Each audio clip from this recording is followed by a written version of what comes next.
It's Wellness Wednesdays, and this Wellness Wednesday, I am not well. Some of you may notice there was no Twitch last night because I'm still sick. I'm trying to keep up with video content.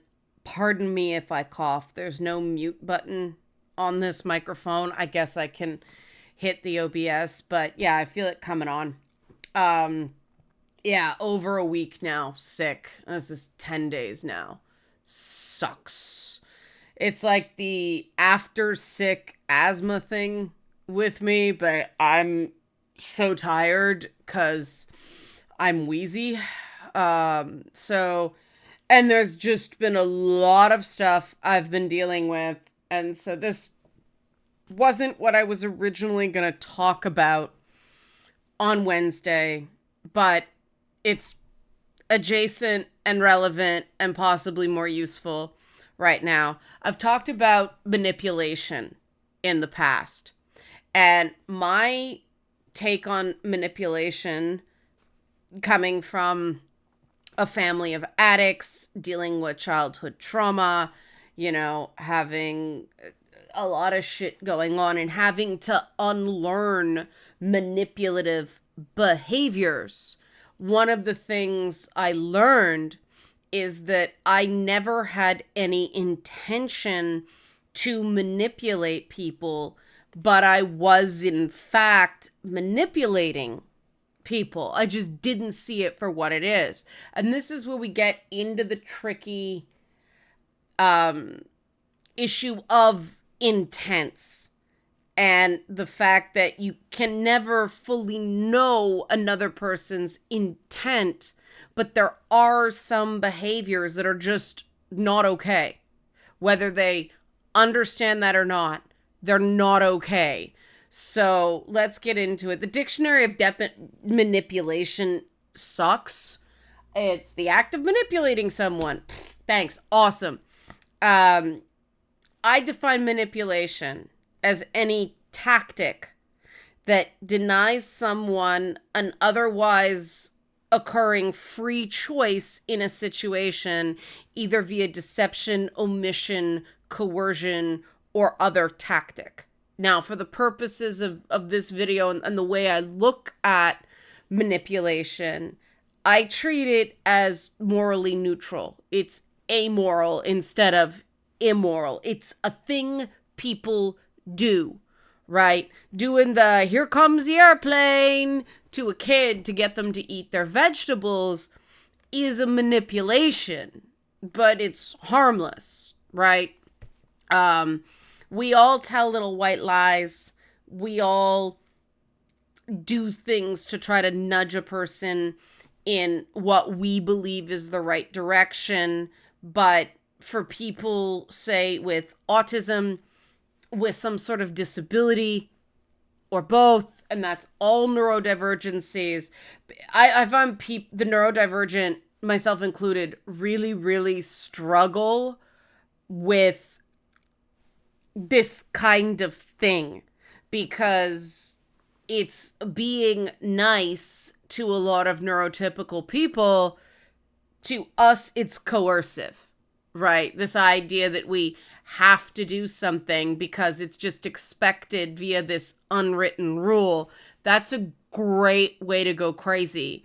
If you want something specific from another person, ask. Don't hint.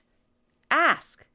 If you like this sort of content, help support this channel, become a monthly patron, patreon.com/LeannaK, or buy a one-time Leanna Care session for someone who can use it but can't afford it, coffee.com/LeannaK, or sign up for a Leanna Care session yourself. If anything in this video or any other sparks your interest, go, you know what? Yeah, I want better for myself. Sign up for a Leanna Care session. Now, something that really pisses people off, because they treat manipulation like an inherently bad thing, I don't, is that, now I'm not saying it's a good thing either. It's a thing. It's a tool, right? It's important to recognize that some acts are inherently manipulative. So if you do these things, then you may not knowingly be manipulating the other person, but in fact, you are. And a lot of people who don't understand why, people just sort of get upset with them one day, often this sort of manipulative behavior is is a part of it, not the only part, because the person could just call you on your shit instead of ghosting you. Ghosting is a form of manipulative behavior. Not taking no for an answer is also incredibly coercive, right? Especially if it's done with the threat of, if somebody blocks you for not letting up, they harmed me, they blocked me, they caused emotional pain. Social media is full of manipulations because people are full of manipulations. Now, one other caveat. I know we've just done definitions up until this point, and we've been talking for 6 minutes. It's important because this is not the colloquial way of manipulation. This is actually like human behavior as systems we're doing here. And when you do game theory, you learn how to nudge players and make it seem like they're just doing something intuitively, but you're actually sending them a lot of subtle signals to make sure they go the way you want to and won't waste their time, instead of, right, okay. So another important thing, because people tend to feel very called out and start going, I'm not a bad person. Here, it is possible to have some manipulative behaviors without being a manipulative person. A manipulative person lies and deceives and coerces and, omits and all that stuff with some awareness. And the thing is, you're not off the hook if there's a inkling that what you're doing is not okay and you ignore it. But a lot of people, especially people raised by addicts or raised by abusers, have to unlearn a lot of manipulative behavior, because being raised by an addict, being raised by an abuser, means you have to anticipate someone's needs. You have to sort of tiptoe around them and, don't get them upset. And that involves manipulation as a survival mechanism, and pivoting from that to a life where you are being upfront and giving people real choices and truly treating people with respect. That is terrifying at first, as somebody who did it. It can alienate you from large portions of your family, because addiction is a family disease. If you stop doing it and no one else does, they're going to be, what the fuck is wrong with you? Why are you so angry? I get that. Why are you so angry? That is an example of a manipulation. Why are you so angry is not really a question, is it? It's a shutdown. Why are you so angry? Well, because you did something that pissed me off. The number of people who, I can't understand why you're so angry with me. What they get from me is, well, if you really want to know, you'll ask. I tend to get no response to that. The person tends to stop talking to me, because what they were saying wasn't really, I don't understand why you're so angry. It's, you can't be angry at me. That's an example of a manipulation that a bunch of people are probably like, well, a ton of people do that. Right. Manipulation is hardwired into human behavior. It takes a conscious choice to recognize it and stop it. So this is where we get to the good stuff. How do you know if you're manipulating? How do you know if you're being manipulated? Well, manipulation is ultimately about control. If you're deliberately not telling someone something because it will affect their decision making, you are being manipulative.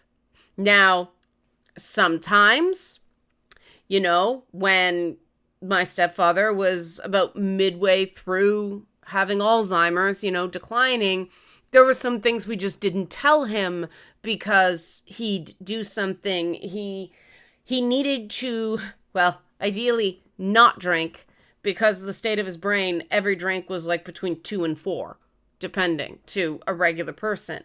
But he did, because he drunk his whole life. It was a habit. It was a sign of adulthood, and he was not going to stop. So my mother would do things like water down the bottle of wine when it was, partially full. Say there's none left if he asked for it. Are those manipulations? Absolutely. Was it extenuating circumstances? Absolutely. This is why I say manipulations are just tools, and you have to use them very carefully, because obviously, if you manipulate someone for what you think is the right reasons and they find out, they might still be pissed off at you. And if you really are doing it for the right reasons, you have to be prepared to accept that anger. You see the checks and balances there? You see how you're giving up a certain amount of control by saying, yeah, they might be pissed at me, but this is important. I'm prepared to accept that. Right. That's balancing the scales of control. If you do something manipulative, you don't tell somebody, and then there'd be like, why didn't you tell me? Don't get mad at me. That's trying to have it both ways, right? That is deliberate. That doing something that, if somebody finds out, they'll be mad, and then you go, don't be mad, that's manipulative.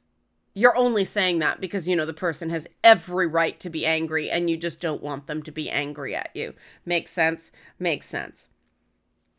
One of the things that gets done a lot is the leveraging of emotions, attention, or access to control someone. You really want to piss me off? Make a big deal about how much you've been crying about something, or how bad you feel. I never want anyone to feel really bad just because they made a mistake. I just want them to fix the mistake and move on. Somebody crying all night or feeling so bad doesn't change that. What I want there is for the mistake not to be repeated. Thanks. And when someone is focusing a great deal on how bad they feel, that is, I feel so bad, let me off the hook. I don't want to do the work. It is. That is something I had to deprogram myself from, because I was raised by people who made me responsible for their feelings. And it left me feeling profoundly worthless and unable to meet my own emotional needs. And I had to unlearn all of that, to the point that just this week, going through some really complex real life business things right now. And it involved other people doing some tricky maneuvers, and me not having all the information. So me being frustrated about it. And I said to a colleague that I really don't like that she's won here, and I'm pissed off, but I'll get over it. And that I'll get over it is an indication that this is my problem. I'm just expressing how I feel. So if I'm irritable and cranky about things for a couple days, cut me some slack. It's not, I'm pissed off and I expect you to do something about it, right? If you're owning how you feel, and it's just, I'm just stating how I feel, I don't need anybody to do anything about it. I don't want anyone to do about it. I just want you to know I am off balance in this way right now. That is just expressing how you feel. If you're expressing upset to get someone to do something one way or another, that is manipulative. Even calling someone manipulative is sometimes manipulative. More on that in a bit. One of the big manipulations, if you loved me, you'd do it, some form of that. Yes, in relationships, including friendships, sometimes we do things we don't really like because our friends are more into it and we want to share what they're doing. I do that a lot, but I recognize I'm doing it because it makes my friend happy. I'm not expecting anything in return. Reciprocation in that regard is asymmetric. I'm kind of cranky and blunt, and I recognize that can be tough to deal with sometimes. And so, if me being grouchy is, offset by me, learning about some sort of fandom that isn't my thing, but a friend really likes, that's balanced for me, right? I'm showing I care in a way that because my life is a ongoing challenge of distress tolerance and emotional resilience on hard mode, sometimes I am so just keeping it together that someone will tell me something with emotional content and I'll miss it, and I'll catch up like that night or 3 days later. Wow, they just told me something and I just did not respond. And I say to them, you said that and I didn't, it registered and then nothing came out of my mouth in response. And I'm sorry about that. I do care. I'm like, yeah, you were just down one of my tunnels, right? My thought tunnels. And so, all right, that's balanced. I expect my friends and loved ones to care about my emotions. I absolutely don't want them to do something that's really going to make them miserable because I like it. There's another way around it. I don't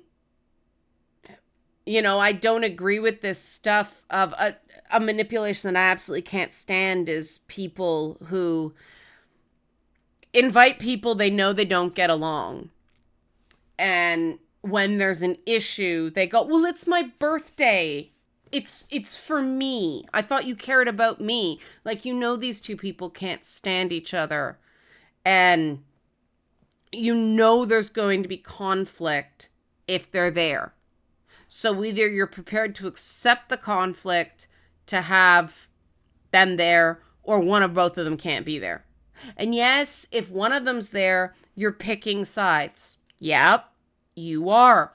Sometimes someone is more in the right. But, that's conflict resolution, and that's a video for another day. This is about manipulation.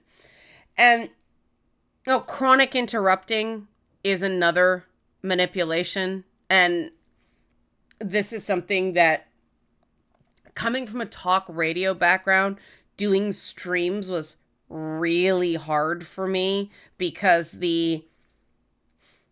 there's a certain amount of interrupting that's understood in radio for pacing, but also because the segments are timed.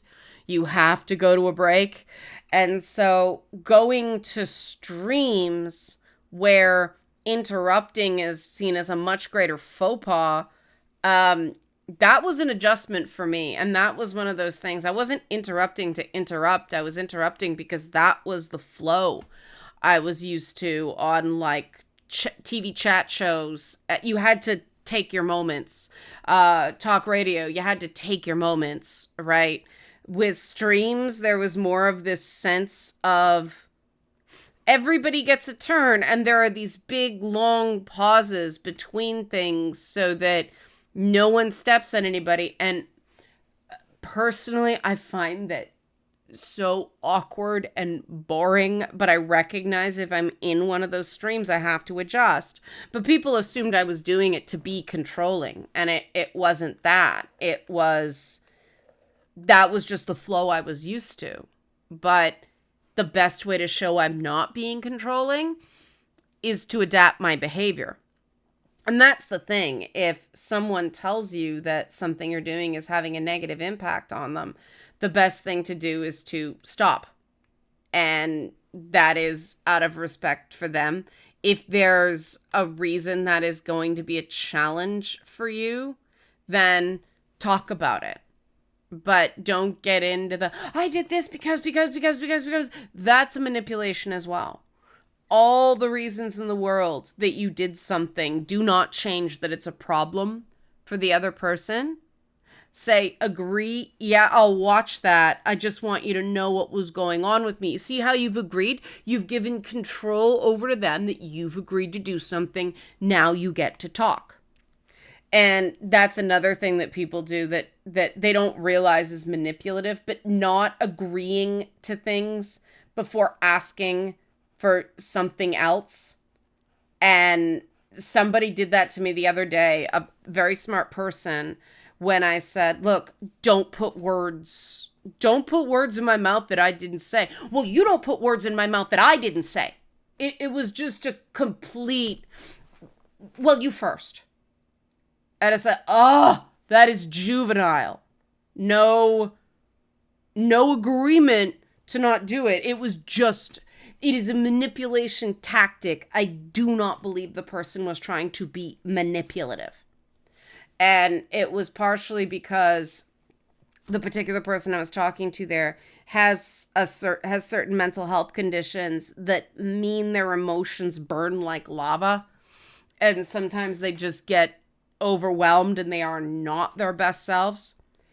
And I went, where have I been putting words in your mouth? And she responded with something that I did not say. It was close, but not quite. It was, it was saying, I said I wasn't important to them, and that wasn't what I said. I said I wasn't a priority right now, which is not saying I'm not important. It's just I've got a ton of stuff going on, right? And that came out of me going, look, I get I'm not a priority right now, and it was just, when you say you'll get back to me tomorrow, please get back to me tomorrow. Like, if you don't think you can get back to me tomorrow, say in the next couple of days. Don't give me a specific timeline and then miss it, because it was sort of a tense situation, but we worked it out because everybody ultimately was an adult. People with certain mental health conditions require you to set really firm boundaries. And it will take probably 4 or 5 repetitions of boundary, not doing that. And if you keep bringing this up, I'm going to end the conversation, It is very tiring. And with conditions like that, you can't expect a person to get better overnight. It's a long slog.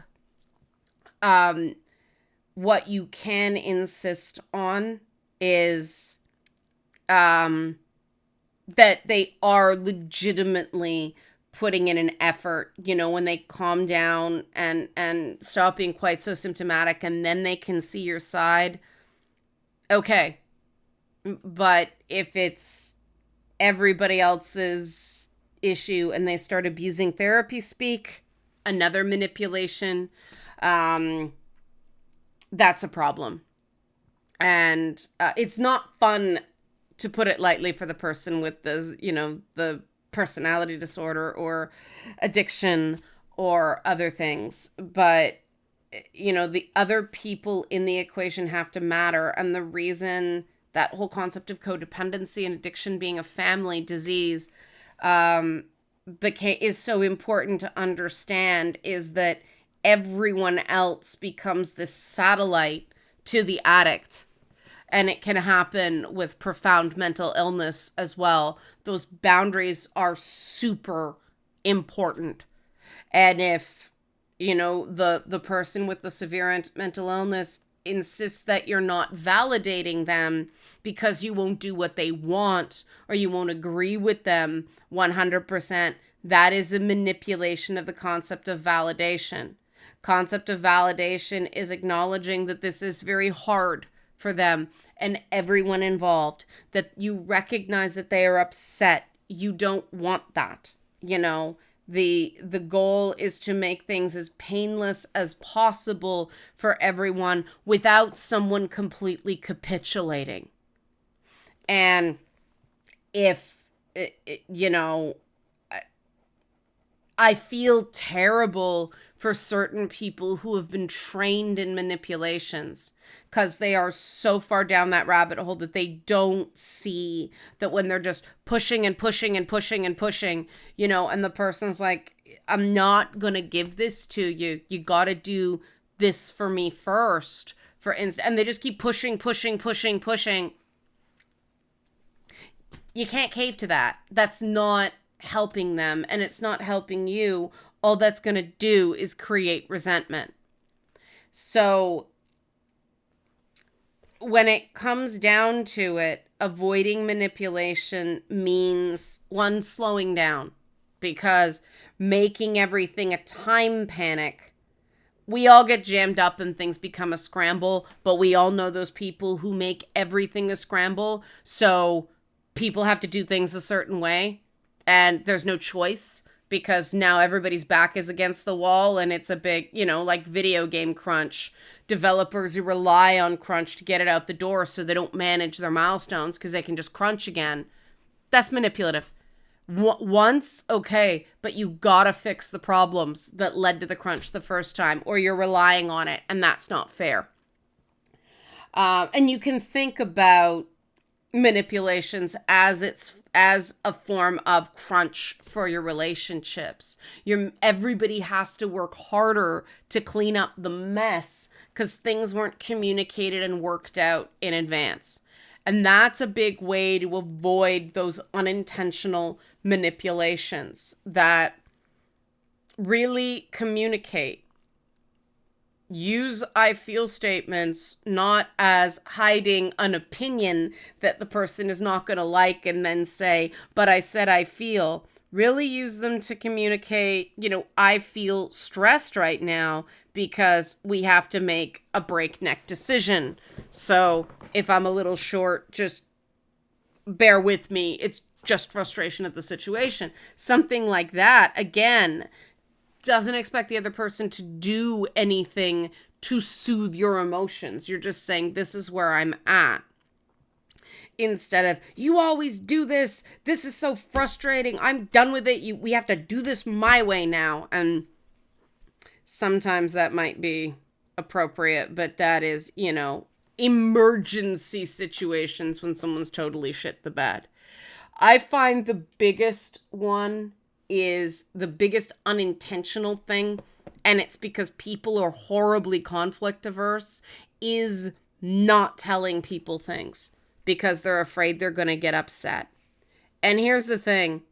If you're afraid someone's going to get upset at something and it's your responsibility to tell them, you got to tell them the sooner the better. Because the longer it goes on, the more pissed off they're going to be. And it's hard to have that difficult conversation, but the longer you wait, the harder it gets. And the worst is when you get caught hiding the information instead of being the one to say, look, I got to tell you something. It kind of sucks, but the sooner you hear about it, the sooner we can do something about it, right? And have some potential solutions as well. It can help. But the sooner you tell the person, the better.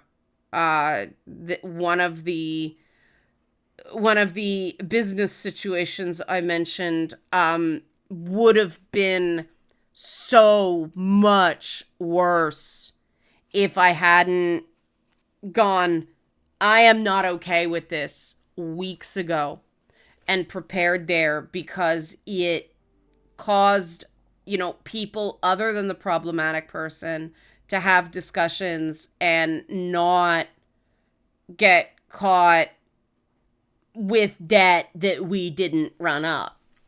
Yeah, it was that bad. It was that dramatic. And then there was, like, sexual harassment and playing people off each other, and just a big old awesome, narcissist playground soup. But because everybody else communicated and, went, hey, I'm telling you this just to tell you this. I'm being totally transparent here, and we set deals. I expect them to be honored. We managed to head it off fairly well. For a change, it was bad, and that's what happens when other people are not manipulating. We go, hey, this is what's going on. What's going on your end? Okay, you've got that. Let's work together. It's amazing how quickly we were able to pivot, because everyone was, the metaphor that got used, rowing in the same direction. And that's what happens when you give up that temporary safety of manipulation, that feeling of need to manipulate because you're just reliving, your traumatizing abusive childhood again and again and again. Is when you communicate, other people communicate, and everybody's communicating. And so when the shit does hit the fan, everybody can pivot really quickly in the same direction, because there are fewer unknowns, there are fewer surprises. It actually works really, really well. If you are worried about being canceled, if you are worried about your reputation, being transparent, obviously, protecting privacy. We're doing a crowdfund for Aileyn's aunt, Aileyn, who does the graphics for my channel. Her aunt lost her house in a sinkhole down in Mexico, and she needs the equivalent about $5,000 to not have it demolished in 6 months. And so we're trying to raise money for that. And, the fact that I am a pretty straight shooter, sometimes it's difficult because it involves another person's medical information, or, their personal lives that aren't my story to tell. But the things I can tell, I do tell. People can trust that because it came from me, it's fairly reasonable, it's fairly reliable. Not that I've never been fooled, but this one I'm sure of. Now that I've mentioned it, I'll put a link in the description box if anybody wants to kick in a few bucks. That was not planned. I swear to God, it just sort of came out. So yeah, being transparent, stating your intents, not withholding information just because you think that somebody's going to get upset or make a decision you don't like because of it. Because, like I said, I was dealing with a situation this week. I didn't like the decision my colleague made, but I did understand why he did it. And when you do that, you build respect. And so that relationship is strengthened, even though a bunch of bad shit went down. When you give respect and you don't need total control over circumstances, results get so much better. Absolute control is a lie. The biggest part of adulting is being comfortable in circumstances where you don't have total control. That's, adulting while standing on one leg. Get okay with not being in control. Some control, yes, you have to feel like you are ultimately in basic control of your own life circumstances, your boundaries, and your needs. But you can't control other people. You can't. And every time you try, you're manipulating them. That was an unintentionally awesome ending to the video, so I'm just going to stop there. Help support this channel. Become a monthly patron. Patreon.com/Leanne. Why am I doing this? Forget this. Give to Eileen's crowdfund for her aunt's house. Forget about this. Or whatever you want. You have choices. I'm not telling you what to do. Oh, God. Thanks for watching, and be well.